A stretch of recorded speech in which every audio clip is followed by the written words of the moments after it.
Pharaoh, the king of Egypt, ordered for his troops to kill the male children of God's people?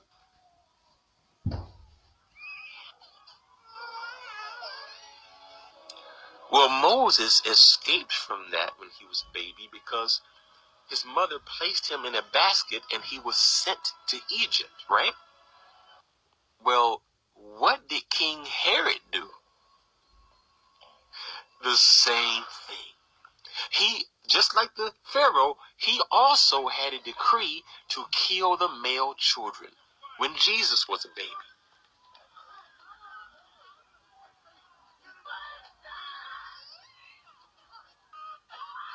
And how did Jesus escape from that? Just like how Moses did. Jesus also was sent to Egypt as a baby. It's amazing. They both were babies. They both escaped from a decree to kill children, the children of God, and they both were sent to Egypt. Coincidence? No. Prophetic parallel. Let's keep going. Here's another one. When Moses began his work for God, his entire mission was to save the Israelites from slavery to the kingdom of Pharaoh. Well, Jesus said himself that his mission is to save mankind from slavery to the kingdom of Satan. Let's keep going. Moses left his royal status as a prince of Egypt and was willing to join the low status of his people in order to save them. In the same way, Jesus left from royalty in heaven, sitting at the right hand of the Father, to join the low status of humanity in order to save us. Man, let's keep going. Why slow down now? Okay, check this out. Moses spent 40 days fasting on the mountain in preparation for what God would have him to do. Jesus also spent 40 days fasting in the wilderness on the mountains to prepare for what God would have him to do. It's all a parallel, man. Okay, now, this is big. I'm about to share another one. This is huge. Follow me here, okay? So, Moses performed signs and wonders, and the people believed in him because of it.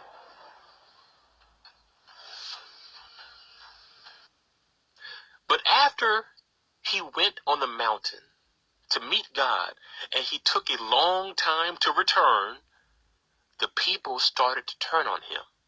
They started to wonder, where is God, and where are the miracles and wonders that we saw earlier? And many of them stopped believing because they began to think that Moses would never come back. Well, in the same way, Jesus also performed mighty miracles and signs and wonders.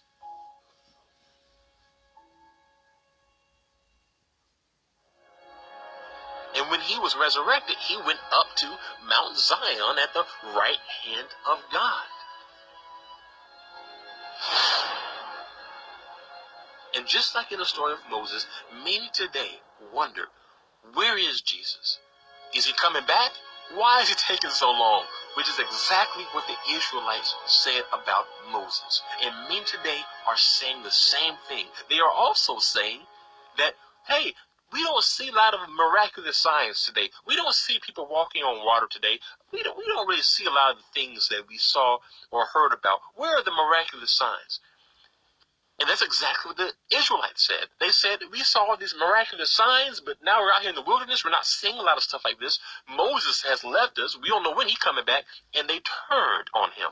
In the same way, Jesus said that the wicked generation before his return would say the same thing. They would say, where's his return? And they would say, we want to see signs. We want to see wonders.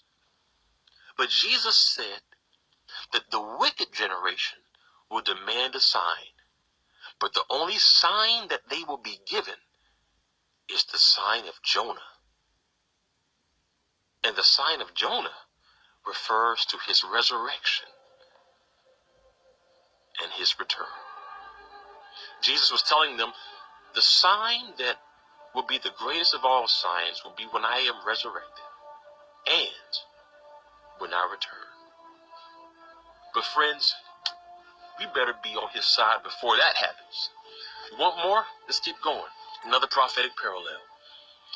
When the Israelites turned away from God and worshiped idols, Moses asked God to forgive them.